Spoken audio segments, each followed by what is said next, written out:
And we are live. My name is JP Berg, and this is Dumb the Wiser. As you can see today, we have a special guest joining us, Michael Adamson. How are you doing, sir? Good, JP. Thanks. How are you doing? Good, bro. It's really good to have you. I actually met Michael just on X, just commenting on posts and whatnot, and we followed each other, and we ended up having a conversation a few weeks ago, and it was excellent. I wish we had to just broadcast that live. It was perfect. So I want to kind of recreate that conversation in this setting. So, I mean, we're going to keep it super loose and informal. We're going to talk a bit about geopolitics. Michael has a lot of insight in many different realms, so we'll bounce around a little bit and we'll take some questions from the chat and we'll have an awesome time. So, I mean, presently, there's no shortage of topics to discuss geopolitically. I want to know what you think of America's kind of new stance regarding the EU. Yeah, that's interesting, eh? It's a good Seems start. to be that one primary document is pretty important, eh? Yes. Yeah. I didn't read all into it. I just read bits, maybe first bit. Can we get it up on screen, or if I look at it, can I call up another? I wouldn't be able to, man. We could talk broadly on that, and we'll just kind of scoot around. But it's essentially laying out that they're not going to. They don't necessarily trust that many of these European nations won't be transformationally different in the near future, and they kind of want them to reassert their Western values. But it seems at the same time they're doubling down with their rhetoric regarding this war with Russia and Ukraine. That's all I'm seeing, and they're essentially. It's like they all have their scripts. You got Macron, Starmer, Carney, and they all have very similar stances. They're still pushing the climate change narrative to all of them. It's the agenda as it was conceived with these guys, is the impression I get. But it seems like something's going to pop off with all this soon. It's just I get this very uneasy feeling. It's always like that. That's the strategy of tension at play and an echo. So even if there weren't active wars and hassles bugging people, there would be the fear of it. And that would create a tension that would create stress, that would make most people comply to the narrative, to the dominant narrative, I should say. Not the dominant narrative, the received narrative. Because I would argue that the dominant narrative is the truth. And that is what 30% of people follow, is the dominant narrative, while 70% can be led astray. There's a lot of people that are just truly not paying attention. Then there's individuals like you and I who are, we can't look away from this thing. And we're always watching. But even for individuals like us, there has never been a more convoluted era to try to discern or garner a framing of what's occurring geopolitically, because it's just propaganda from all sides. I get the impression now at this stage, I'm watching even the influencer discourse back and forth, like in America. You got the Candace Owens camp, and then you got the kind of pro-Zionist types, and they're just everyone's synthetic. I feel like we're watching the WWE basically, and it's just to give us narrative. Yeah, I like that analogy to the wrestling. You mean? Yeah, like kayfabe. Yeah. So I like your analogy to that. I got confused with WEF. I was like, what? It is WEF, JP. Yeah, no, it's like the wrestling for sure. Archetype, persona. So if you look at it abstractly, these would be champions in the pantheon of the globalist Sovietic front. Mm-hmm. So there's many heroes in the great struggle, and they're all famous in the regime. And if you have rhetorical adhesion and you honor them, and then they'll advance in the. So one thing I wanted to note about or mention was, or ask you, yeah. Did you think there was anything in the recent Trump NATO, the NSS or whatever it was, that specifically mentioned UK interests moving eastward into Ukraine and Soviet as an overall strategy that was being sort of played by the NATO. Did you kind of catch that, or did you read that explicitly in there? I'm unfamiliar with that aspect. Okay. I'm going to look it I up was more because intrigued. I was more intrigued by just the broader narrative. Like America's pulling away from the EU. There's like some kind of a, as Payman Ascari said, there's like a divorce occurring. And they yeah, even definitely. provided some reasoning in this document saying like they can't trust that these countries in 10 years are going to be the countries that they made these arrangements with 70 years ago. You know what I mean? Made these arrangements with. That's a funny way to put it, right? Because they didn't make arrangements with any of these countries. They used covert strategy, the strategy of tension, to enforce what we today call globalization in Western Europe. And they even conquered communism with it. But when it hit into the heartland of a different Eurasian culture, it wasn't really permeable. And they've adopted a lot, but if you've seen footage of rural Russia, it's not like imagery of rural Wisconsin. Like they don't have that kind of poverty in America, and we don't have it in Canada. I mean, the reserves look like that. Our reserves look like what rural Russia can look like. People living, in tar paper houses that are flat roof in the middle of Siberian winter. That's not uncommon in Russia. So that's a big difference between Canada, America, and Russia. But there's a lot of differences, right? But they're modern, right? They have pavement and cars and all that business, banking and all that business. But they're different fundamentally. They're a different culture. So if you've been to Asia, Asia's different. Eurasians are different. Eastern Europeans, Western Europeans, it's all a different type of commerce, it's a different culture, it's all a different type of thing. So what we are talking about is Western European, Anglo-American, North America, generally speaking, because I don't think, nobody's talking about Asia or Middle East or Africa. There's lots of cool stories in all those places, but for us, the story is North America, and particularly Canada. And there's a lot going on in Canada. Canada's a huge country. Canada is so resource rich. We're like bigger than Russia. So just think about how people war upon Russia to get the goodies there, and how they want to keep Russia down so that it can't be anything, right? Think about Canada. We have like more than Russia, and we're closer to a better market because they have to get through Ukraine. We just deal direct to the States. It's a lot to do with the function of our Westminster parliamentary system. I mean, the Crown Corporation, the Privy Council, the moves aren't being made for the people. The moves are being made for the Commonwealth and for that power structure. City of London, you could bring into it. There we are, the British roots of the deep state exposed. I just recently read The Empire in Which the Black Sun Never Sets. Yeah, okay, the classic.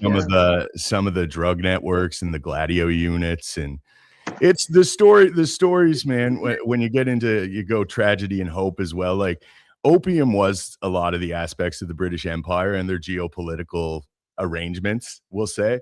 And when I'm using some of this terminology, I'm saying as the story is told. What's that say?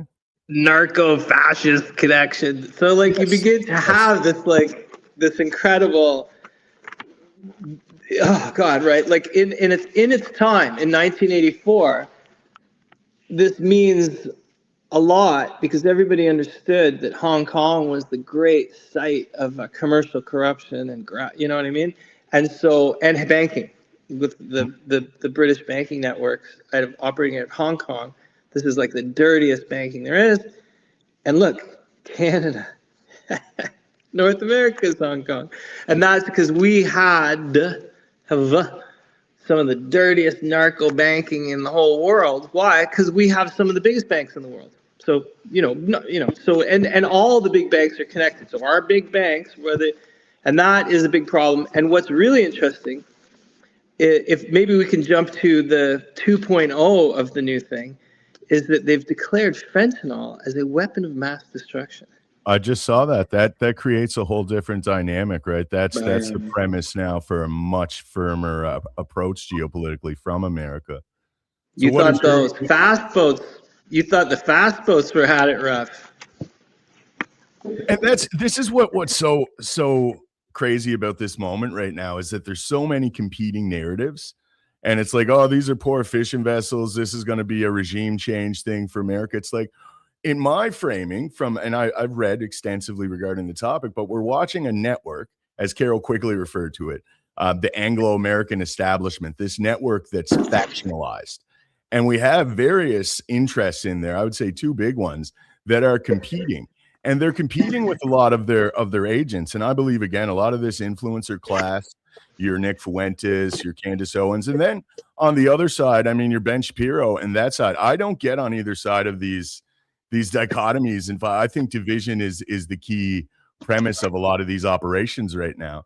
But a lot of people I find are in this moment, let me try to phrase this a bit better. In this moment, when you're learning about what's going on and you're trying to interpret the most immensely complex geopolitical moment ever, you have to kind of be humble in your approach and say, okay, what don't I know?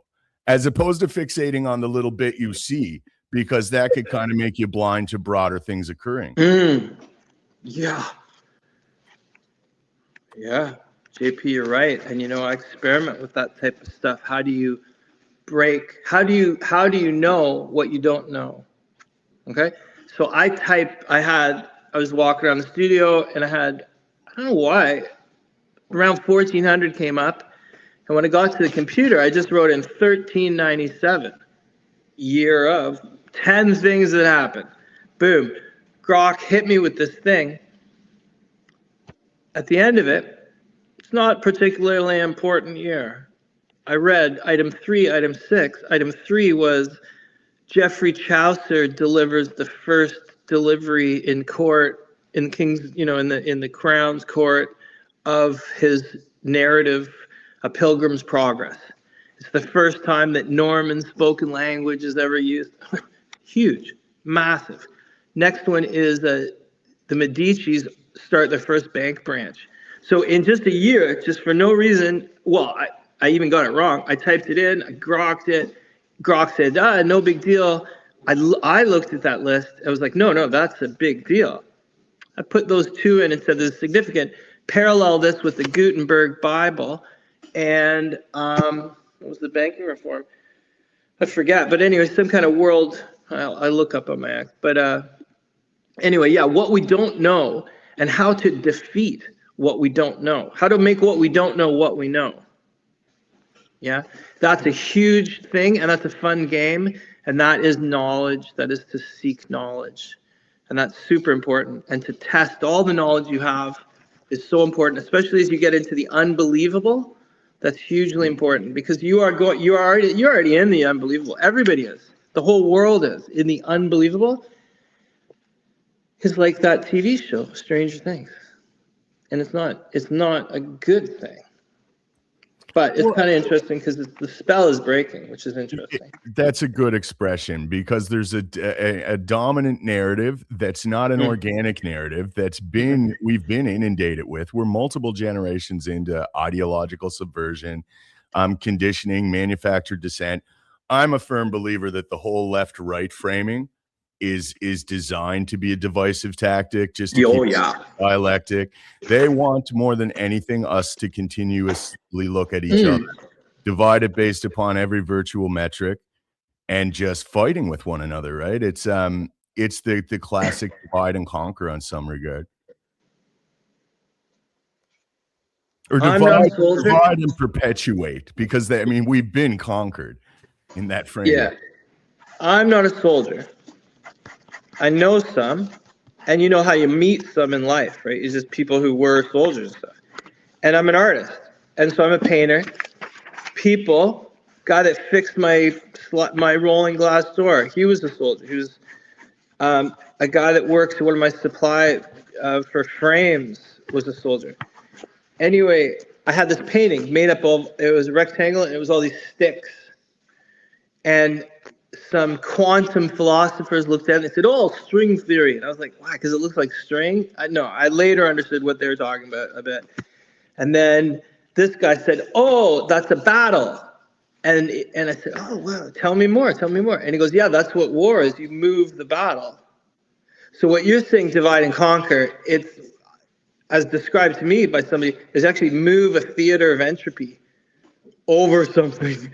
So it's like, you don't divide and conquer. You kind of like, you annihilate through entropy. And so the painting I had was kind of like that, right? It was just like all this, like all these different directions going and all the different, and they don't make a pattern, or there's no discernible imagery in there of any meaning, right?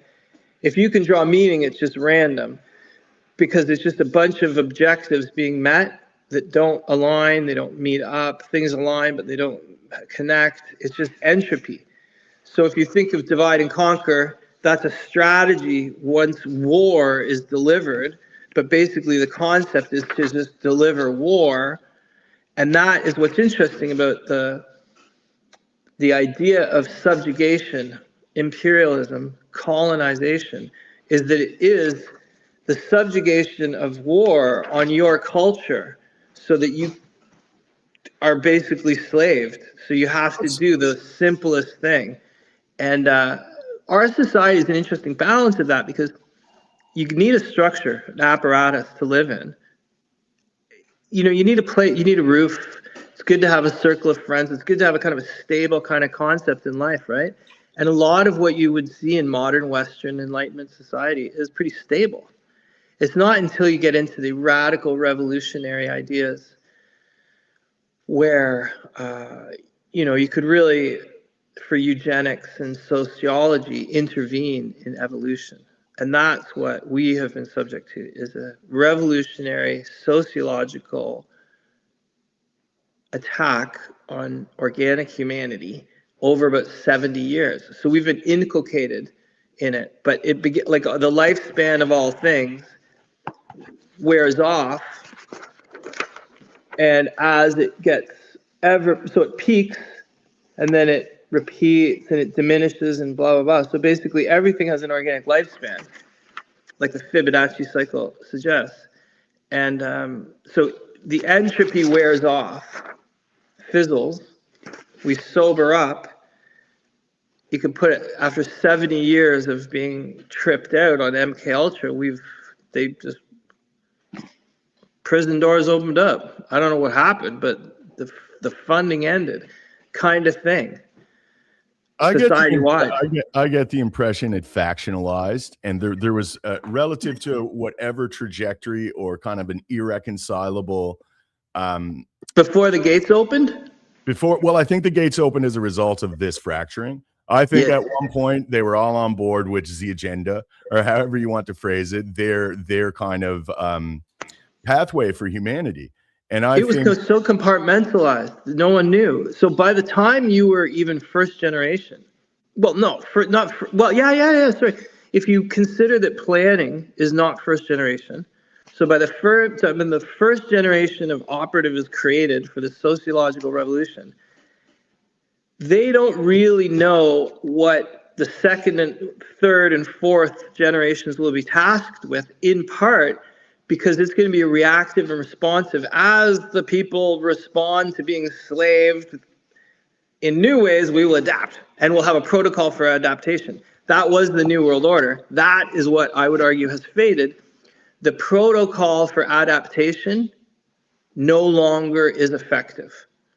So there's no the way that the New World Order would try to respond to the quantum jump is like bringing a baseball glove to build a spaceship.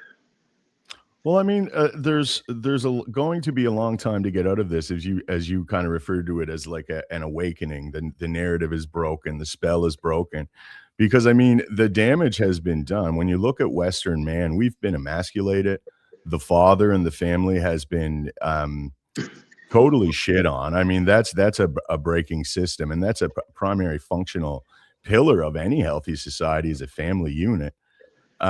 Beyond that, I mean, not just feminized, but people broadly have been infantilized by this government. And that's the premise of a lot of socialist aspirations or So communist style aspirations, is to have you reliant upon a state for resources and commodities that only the state is set up to provide. And it just creates this disincentive. Now, I'm from post-industrial Eastern Canada. So, I mean, my town had mines, it had big steel plants, a lot of industry. So there was a robust little city there. I'm actually from Sydney and Cape Breton, Nova Scotia. okay, I was gonna ask. And Cool. so a lot of these, all of these industries were gone away with during the era of deindustrialization. And what was left is just a shell. And a lot of the people that stayed, I mean, it's just they're totally reliant upon a lot of the state apparatus. They're actually reliant upon that money. When you listen to politics municipally in Cape Breton, it's all equalization payments, as opposed to, like, attracting industry of some kind. That's the premise. That's the way it's framed. And I think that overall infantilization, the emasculation of Western man, I think a lot of these are going to be a problem now that the narrative is gone, especially if we're going to find an object to unify around and push back against this apparatus. Yeah, all good points, and definitely instant food for thought, right? So I would say it's not government specific. And in fact, if you compare governments, we're doing great because our structures are super duper. Everything is fantastic. What we have is a mass mental illness, and that affects the way people feel about things. And that's the problem. And so you have this, what you were describing as emasculation. There is a academic stuff that actually comes out of McGill, which is great because it is, it's a fabled place in the mind control narrative, right? McGill University. So this really important book, 2 books come out of there called Misandry. One was Spreading Misandry, and something else, Making Money Off It. And basically it outlines how TV shows like Designing Women, if you remember that show, how that was specifically constructed to exactly cut out dad from that image. Mm-hmm. Dad, husband, fiance, eligible bachelor, anything. And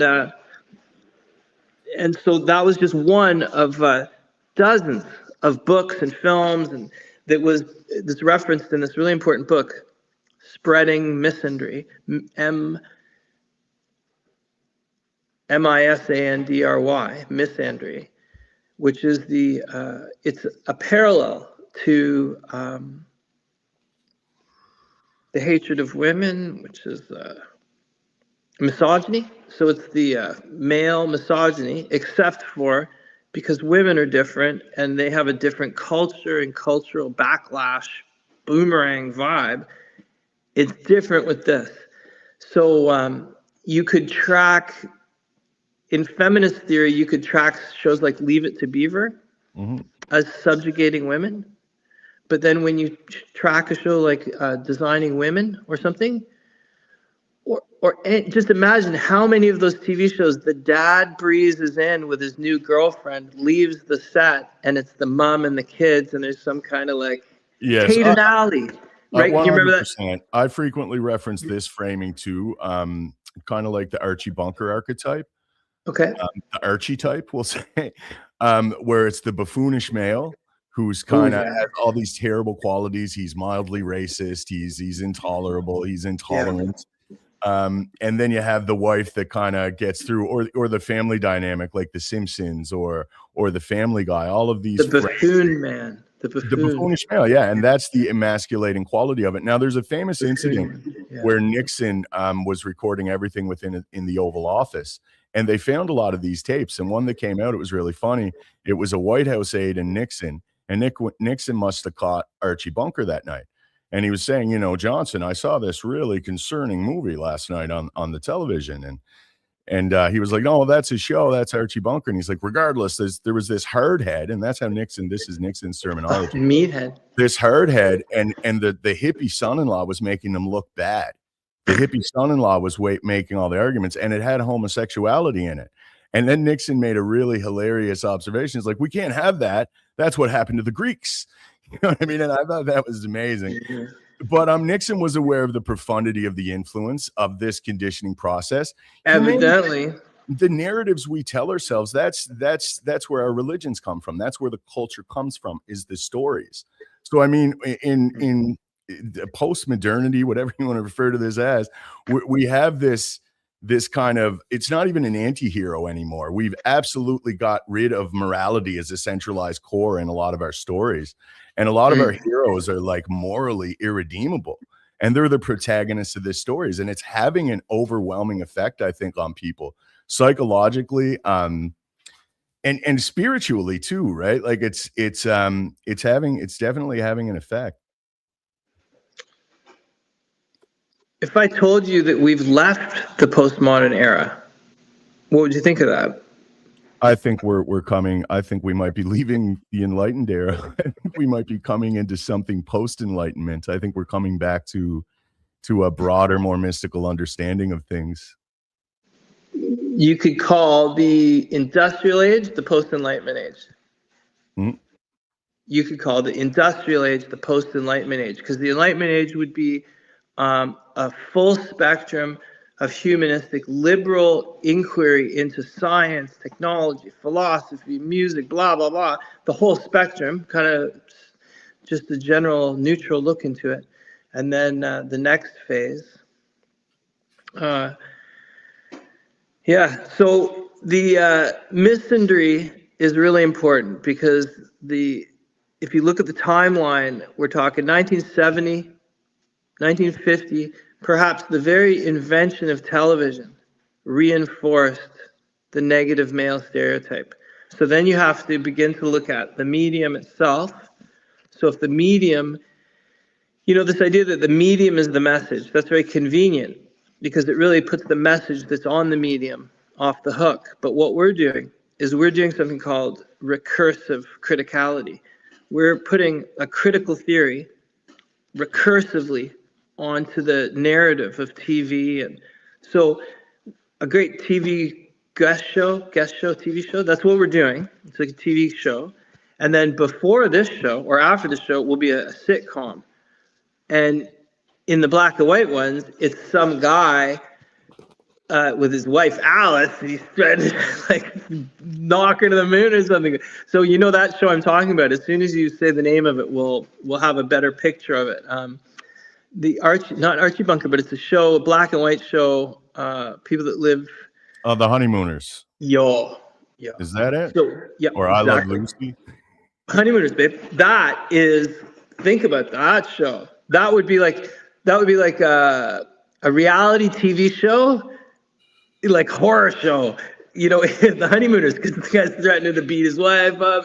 Like he's like this really heavy guy, right? So that's 1947, 1950 or whatever. So we can already see that the broadcast device and the studios are being used to send out this signal that dad is bad, the plumber's bad, everybody who works for a living and is responsible and maybe, right, the thing, in that traditional time, it was the primary breadwinner, right? And now there's been a lot of positive changes. However, you can be just as cynical about the changes that have happened in terms of gender equity in the marketplace for a lot of reasons. There's double the tax base.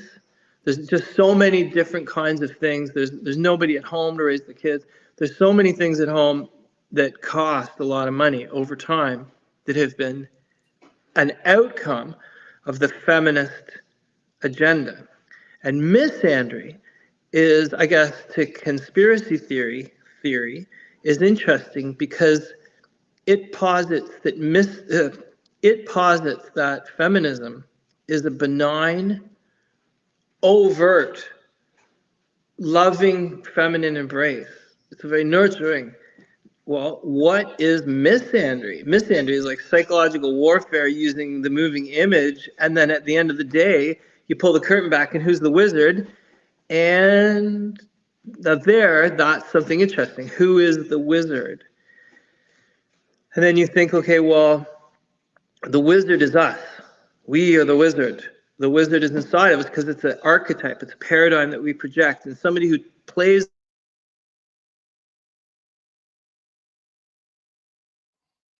Uh-oh, Michael. I think I lost you, brother.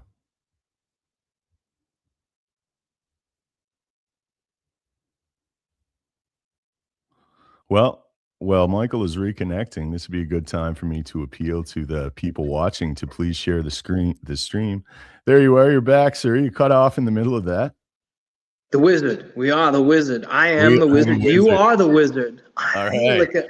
We'll do an AI album cover of I Am the Wizard, and it'll be you in the wizard outfit, sir. Because we are all the wizard, because you walk a mile in anyone's shoes. Accident of birth, accident of job placement, accident of demeanor. You find yourself working in a bank. You see things. Accident of character. You blow a whistle and become the world's most famous financial whistleblower. You blow a whistle and they kill you. You don't blow a whistle and become immensely rich. You don't blow a whistle and you become immensely poor. You don't know the outcomes of all these things. It's just what people are motivated to do in the realm of moral agency. Globalization is not a very high rating behavior in terms of moral agency.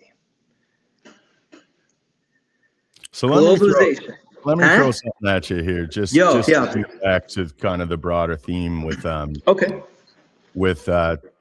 of male and female. It's like some of the totalitarianism we've seen of the 20th century would be more male-based. Even the Soviet Bolsheviks, the Nazi and the fascist movements, and then what we're seeing now, and I think with China too being the first model, is like a neoliberal totalitarianism. It's almost like the devouring mother archetype, the reflexive empathy devout. Like that's the totalitarianism is more feminine now. And when you look back into China, how it was set up, it's interesting that Henry Kissinger, and I believe the gentleman's name was Deng Xiaoping, who came after Mao, and they set up kind of the neo-fascist or the communo-fascist system that China operates under today. But that's the premise. I've heard businessmen that have a lot of vested interest in China trying to answer for some of the human rights violations, and they would say like, well, China is more strict parents. That's how they would frame it. Like, did you have friends when you grew up? You had friends with like very liberal parents, I mean, very strict parents.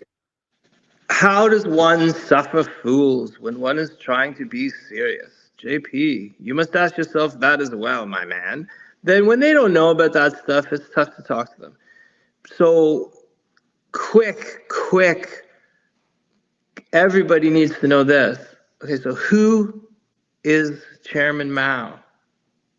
Chairman Mao's first action, do you know what it was? Do you know what his first activity was? And there's no reason you should. I'm just curious if you do. Not offhand. I know many, but I don't know what came first. The bookshop. He started a bookshop. That's pretty mellow. He started the revolutionary bookshop where at the building that who rented? The Yale group. So he was working with a Yale group back in, 1919 or something, quite early. And promising young academic. And you'll see that pattern with the Rhodes Society, the Pearson, yes, all these groups. They do this exact same thing and they cultivate these young these young groomers. They cultivate these young groomers and bing, bong, boom, your country's penetrated. We've seen it before. And the spell is broken. It's amazing, 70%. I mean, to have humility, it goes 70% wisely choose not to act up. But I think that's crazy. I think that he's just going to not only, I mean, it's just bad. It's bad for everybody. The 30% that are speaking up are the only people qualified existentially and in the realm of physics to influence or lead society in any polite way. Everybody else, it's too bad. They should join up, man. They should get Well, I think what a lot of it is happening is just your natural cognitive dissonance. A lot of people are realizing the synthetic nature of everything. They see the Yeah, news, they know it's bullshit. They see their communities, they see the you're right. opposite trail. And No, I it's think just being shallow. a good analogy is like the monster under the bed, right? They got a strong suspicion there's a monster under the bed, but the fear overwhelms them from confirming that suspicion, which is kind of crazy. But I mean, that's people for you. Well, they Back need cadre. They need training. And I just said this to the leaders of One BC via a Randy Hillier post or something like that. We need training. What we're up against has cadre. They have rhetoric. They have a centralized message. It's a central signal. You have to have that. And when you define the central signal around the thing. So here's the Jesus, I'm not gonna do all that. Listen. So there's a thing that emits the central signal. Bop, bop, bop. Okay. This is the real signal, the atmosphere. Us, we're the real signal. If we talk, even just like 1, 2, 3, 4, it overwhelms the central signal. It shatters it in 4 pieces. If we, the whole atmosphere, talks, it just envelops entirely the central signal. It happened in my industry. There's no art. Art is an amazing example because there used to be a central doctrine. Postmodernism was like a central doctrine. Now it's totally broken. The people have no faith in postmodern doctrine anymore. The high priests of the form have been run out of town. Are getting run out of town. They're in panic. They're disarray. Optimistically, they're not happy. And that's in my industry. And that's just biology. That's just the Fibonacci circle. That's just biology. it's coming to its eventual end. It's inevitable end. Yep. And we're just lucky we got to see it. We got to see both sides. And in art, right? And in literature, they got to see both sides way back in the 90s. And I was just watching a Charlie Rose interview on Instagram where Charlie Rose is giving this guy the razz. And because he's like, how many footnotes does your thing have? And the guy's going, well, they're 250 references, but they're not all foot. And he's trying to explain the complexity of the new thinking to Charlie Rose.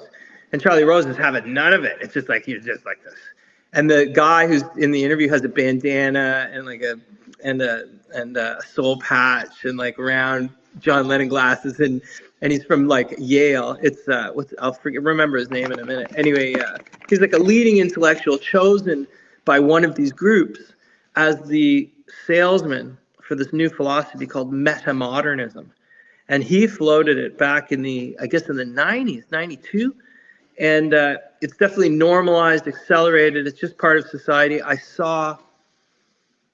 always look into how will it manifest in this and that, and how will it manifest on stage. And it said, the actors on stage will reference the script in a way that they may suggest adjustments while on camera, live, or on stage. So the idea, it's not just postmodern irony here. Show me that that thing again. It's breaking the fourth wall of the. Okay, there you go, sir. You'll have to tell me what that linguistic structure means. Breaking the fourth wall just means acknowledging that it is a story. You're breaking the fourth wall. You're acknowledging your fifth wall, because now you're going to rewrite the story. Fifth wall. And yes, that's right. And now you're critiquing it in real time and adjusting relative to that. Yep. And sixth wall, because their audience, which I don't think any of the other one factors in, that the artist is audience as well. And it's it's just a form of play, which makes literature, science, everything really important because, as the great leader said, we're all scientists, right? So remember when Trudeau said that? We're all scientists, right? So like, we're all scientists, right? So it's like, it's true. That is the Fabian tactic, is to say the truth, to tell a lie, right? And we're all scientists. We're all experimenting as we go, man. Yeah, we're just trying to figure it out. That's what life is about, generation to generation. But we're not all scientists, like studying.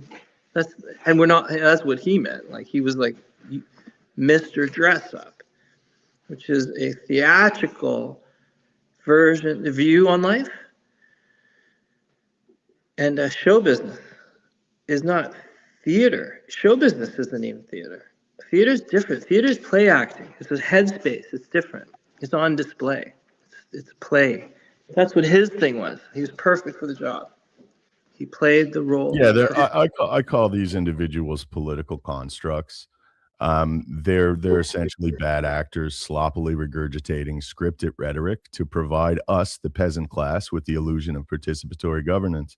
I don't think any of it's real at this point. He was one of the greats, though. He was one of the greats. He was one of the original MK Ultra Manchurian candidates, baby. He's one of the original. Groomed for the plutocratic class. Groomed for the his dad was in the grips of it as well. And so he's truly OG 2.0. So my research to get to the roots of some of this, it goes back, because you mentioned the Rhodes Society, it goes back to Rhodes, then to Milner, and they all always had these NGO apparatuses that would work kind of a early public-private partnership there, and that's how they affected change. And when you look to the modern age, like presently, I like how you put it. We had the Bill Gates Society, the Bill and Melinda Gates Society. We have the Open Society, the Soros Society. It's the same apparatus. And now, like, it's getting out. Like you said, the spell is broken. Many are waking up. The more of us, that's why I think, too, relative to the discourse that's occurring on some of these free platforms, that's why they're desperate to silence us presently, more so than ever, because they don't want these conversations happening. They don't want people challenging their narratives and waking up, kind of the framing you said, where the atmosphere, and if you have four people, you know what I mean, that's kind of diverting their message. I thought they wanted us to keep workshopping it in the cellars of Hamburg so that we got 1 million hours under our belts, so that when we get a normative platform, we're best of the best. I thought that's what they were doing to us. That's an interesting one. I like the way you think, man. You're a very abstract thinker. Like when you were referencing Charlie Rose and the artist, like Charlie being a more mechanized thinker, you know what I mean? Like not capable of doing such abstraction. Well, and he's there. That's his job. That's right. And what interest did he represent? You know what I mean? Like that's when you start to read about it, it's like everyone who garners. They both did the same thing, and I think what about if Charlie didn't know that he shouldn't be such a dick? And what if, guy's name, give me a second, didn't know that he wasn't supposed to be so sensitive about it? What about they just slightly modulated frequencies each? Charlie could have began to understand the quantum jump in 92. He would have begun to understand it because he could have just one little frequency dialed in, just a little bit different, right? But that's what 1992 to 2025 is we're dialing in these frequencies, and it's all of us, because now we're all Charlie Rose and we're all David Foster Wallace. David Foster Wallace is the guy's name. David Foster Wallace. He's the first North American guy to talk about the new philosophy, as I call it. I call it the new society. He's the first North American guy to talk about it. In Europe, the first guys are in 2007. Timothy Van Meuris and all these guys. Anyway, it's a well-documented narrative, blah, blah, blah. I wish I was making it up. They could just take me away and give me drugs and let me sleep. But that's how I feel, researching and observing in real time and watching everyone. So much of it too, like speaking of like the dynamic between a discourse, so much of it's performative. People are trying to validate this inflated impression of themselves they have. Now, me, for instance, I have no academic background. I'm a working class guy, but I have curiosities in these realms and I'm well read. So like I'm talking to a lot of people and I find right away, it's not just an appeal to their authority. It's deeper than that. It's like they're What do truly you mean? endeavoring. Do you mean like a normative expert in something or no? No, not on their topic. Just in general, like discourse online I'm referencing to, and it's more under the framing of the performative nature of social media discourse. It creates more division. But I mean, a lot of people I find in discourse that's occurring on these spaces, it's all ego. They can't see past the obscuring of their ego, their own individual interests, and they're trying to like pump themselves up a little bit. And I find that so vacuous to watch. And that's 90% of the discourse I'm seeing nowadays, especially on social media. Everyone's just trying to, and it's just, again, I use the terminology trying to validate this impression of themselves, trying to validate this ego impression of themselves. Okay, well, you rate me on a scale of 9 to 10 when you think I'm doing it, and I'll do it to you no, too. dude. No. I'm joking, and I'm serious. Sure, sure. So the thing is, okay. So here's really, it's a terrible question. Oh, really? Why do I mean? You can only say it to them, but why do they think that they want to be seen by us like that? Why do they think that they want, see, because I'm saying to that, like, why do they think they want this? And what is it they want? They want to be seen like that by us. So why do they think they want to be seen like that by us? It collapses so many things about the ego instantly. It denies your authorship of it. It denies you're not in control of it. You're really riding that wave. So then you can, and you can also direct it to that somebody who's experiencing that. But I would say anybody who's traumatized, which is everybody in open MK theory, everybody's been fragmented. If you apply misandry, all the guys are all coming at it on a back foot at least, if not trying to stand up from getting knocked down. But let's just say on the back foot, or at least the wind is not at our back, man. It is in life in general because we're alive, right? But generally speaking, it's a rough go for fellas. And in a fragmented, open MK environment, a lot of people will have ego displacement, psychological issues that make their behavior unusual as we understand it. Plus, social media has no written rules. So if you thought people were poorly raised before, they weren't taught how to be gentlemen, now everybody has the ability to broadcast even louder than Peter Mansbridge, if he's still alive. He maybe so a broadcaster that used to be on CBC that's just on X, you can reach more people than they can. So the whole tide of media has been flipped, and the influence that means, and then that means the ideas, and then so the whole process of this changes. So these ideas of feeling threatened, your identity's shifting, what you're saying, JP, to somebody, threatening their sense of identity, yeah, that's the cherry on the cake. The cake that we're all eating is a total erasure of our worldview. And if you like surfing, right on, man. Here we go. We're going. We're in the tube. We're on our board. We are in the tube. It's awesome. We're on the beach sometimes having a campfire. We're at our jobs, man, sometimes. Like, we doing our thing. Like we're surfing in the cosmos. And that's the headspace. There's no tsunami coming. We're not going to get wiped out. That's what will happen is someone say, you can't go on the beach. And we'll be like, no. Well, we surf. We have campfires. It's part of our thing.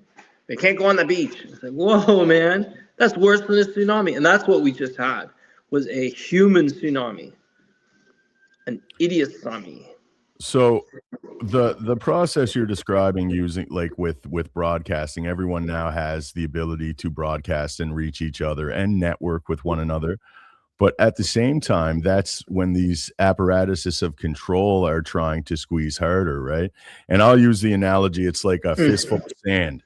So you got a fistful of sand and you want to keep it and you're squeezing it. And as you're squeezing it, that process means more granules of sand are falling through your fingers. And that's kind of what's happening with the state right now with their censorship ambitions. Like the fact, it's almost like a Streisand effect too. Like the fact that they're wanting to censor us is initiating discourse.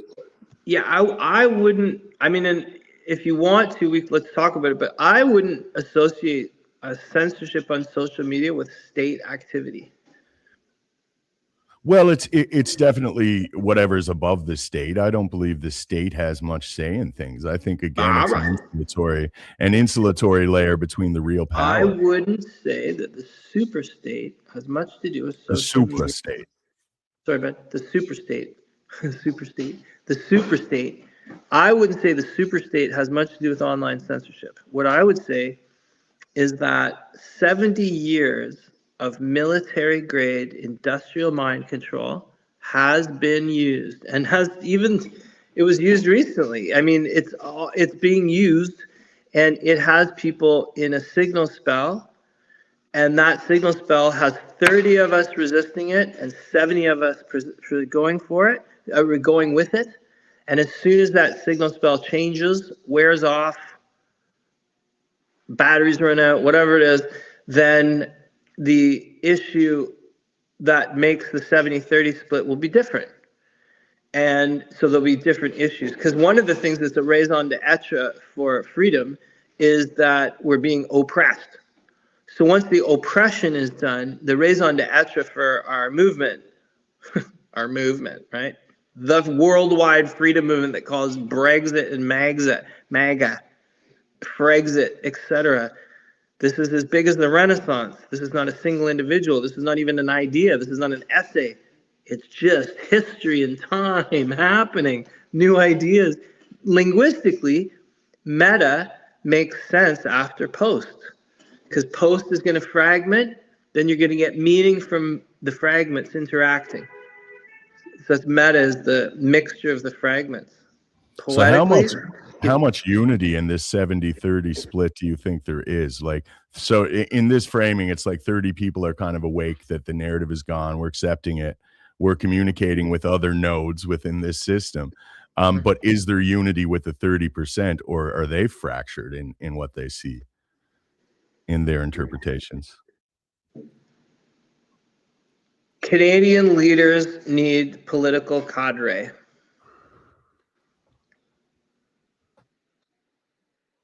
My blue light went out behind me. I don't know what that means.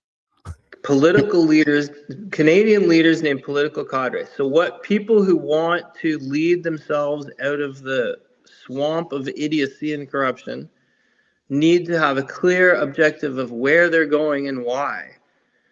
And getting out of it, okay, but then what? Where are you going and why? And that is what nobody has been talking about too much yet, is, okay, what's the plan, Stan? Where are we going? And for a lot of people, they don't even know we got to get out. So that's the big thing. So the Frexit, Brexit paradigm, we're not MAGA because we're not American, we're European. So we follow the Frexit, Brexit model. So we do CANSIT. So what is CANSIT? That's getting out of it. CANSIT is phase 1, phase 2. Then what are we going to do? Then we do. That's phase 2. Phase 3, roll it out. And that's what is happening globally, all over the world. And there's people that do their jobs the same as before, the same jobs. They just do it with a different objective, because it's systematic. We're a compartmentalized system. So all you have to do is change the objective and the methodology reforms to achieve the objectives, especially in a complex. It's hard. Yeah. It's hard to get, and this is what we're seeing now. And this is going to lead me to a question from the chat. But it's hard to get continuity of message with the people that are awakened, that are waking up, and that are trying to spread a message that's factionalized. Like, look at, for instance, what occurred in 1 BC. And this is bring us to our first question here from Mr. Ascari. Do you think BC will recover, or has the implosion of one BC set it back many years? Do you want to take that, JP? For me, I'm optimistic. I think it's obviously a big unknown. My impression, or my hope more so, would be that they could resolve any internal issues, fire any staff that's creating division, and move on forward, because I kind of liked what they were doing. It seemed for a moment that the people were going to get a little bit of representation, even provincially, because I don't think we do. I don't believe anyone who's in our system presently is representing the interests of their constituents in any regard. And I think there's probably a lot of pressure for them to do so. Yeah. Yeah. Do you have any particular insight relative to that party? I got a bunch of data points, I know. My analysis is that even if they were a legitimate, organic political movement that was directed for legitimate purposes, I say that even if, because just let's say that for everybody in politics, even if they were legit, well, what they're saying, does it meet the requirements? And they never, to the best of my knowledge, they weren't looking at things holistically, and therefore they weren't ready to lead by example. Their thought wasn't exemplary. So any political movement they try to create will be based on something that's not ideal. And so so each provincial freedom sovereignty group needs to align with a federal sovereignty objective. This is why Canadian leaders need political cadre teaching. It needs a course to unify. So we need to have a simple little, hello puppy, a little simple Mao's red book of Canadian nationalism with the rules. And everybody, when you are running your provincial, municipal, whatever, and you get out of line, someone says, the books say we're multiracial. There's no white, black business in this office. Get out. That is in my little red book of Mao. Boom. There's no government department can ever issue cash payments. It's in the book. Get out. A little red book. Use what they used to undo it. So essentially, like a structure, an overarching structure that then could be adopted by smaller aspects of this movement as a guiding kind of constitution. Yes. Not a constitution, not a guiding constitution, a rule book, a cadre.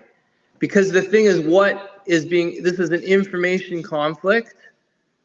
So if you're in the fray, you're an information warrior, and so you need cadre, you need rhetoric. You don't have time to think it up. You're not in the political wing. You're in the operations, your field. You need a book. And that's what people need, is the operational cadre for Canadian leadership. It's interesting. Yeah, right on. I thought it was interesting too. I thought that for a while. It was just I wrote it the other day. Yeah. That's why I'm being so emphatic about it. So let's see here. What else do we got in the line of questions? We're running a little late. I don't got a hard stop, but I got another show in about 45 minutes. All right. Well, I love the idea of people asking questions, man. This is great. Yeah, we should have jumped into. I was enjoying the conversation, so I didn't. I got my wife picking the kids up today, bro. Okay, so here we got Mr. Ascari again. Do you believe a federal solution still exists, or should citizens focus more on provincial sovereignty? It has to be done together, and that is the preamble in the cadre book. So are you writing this little red book? Should we expect this? What hell, yeah? Make it a big red book. Mike's little red book. Little red book of Mike. Yeah. We got it. Yeah, I guess. Yeah. Yes. Cadre book. Yes. Thank you. So there's so many more topics I would have liked to have gotten into relative to some of your views. You have so many different topics that you speak to relative to your social media presence. So I mean, there's so many different directions we could went in. Well, we're pretty much wrapping up. Gotta go. All right, bro. Another show. But before we go, I want you to let everyone know where they could find you to follow you and anything like that you want to promote. If you're interested in art, painting and all that, modern painting especially, I'm a painter. That's my real life. And michaeladamson.art is my website. And you can see what I do. And that's, I'm going to work on this cadre. And so what is your X handle, though, so people can follow you? Falconer Adamson? It's my middle name and my last name. So that sounds good. I think that's right. Yeah, Falconer Adamson. And then Michael Adamson at Falconer Adamson is I think how it goes in the thing. And what was I going to say? Oh yeah, Kirk Reese spoke highly of you today. Ann Payman, hello to both of you from Kirk. He spoke highly of you both today, and as did I. And I'm really excited about how you guys are both using this medium to do what you're doing, because this is it's so exciting. It's great. And I'm a huge lover of TV, so this is really cool to be on TV and to watch TV, right? Like, it's really great. Right. I'm watching on my computer and everything, but no, it was a great conversation, Michael, as was the first one. I would like to have you back in the future, and we'll pick a more specific topic, and we'll try to hammer out we'll get into some details more so. But the cadre, have me back for the cadre. Cadre, yes. I'm gonna drop Mike's Little Red Book on your show. All right, that's exciting. I'm not even gonna put it on X first. I like it, man. But we'll be in touch via DM, and you take care, brother. I want to appeal to everyone one more time. I derive the majority of the views on these episodes after the live broadcast. So if you guys could all still post the stream, it's immensely advantageous. And I want to thank you guys for coming out, and we'll see you next time. My name is JP Berg. This was Dumb the Wiser. Thanks for having me, JP, and thanks for watching, everybody. Pleasure, bro.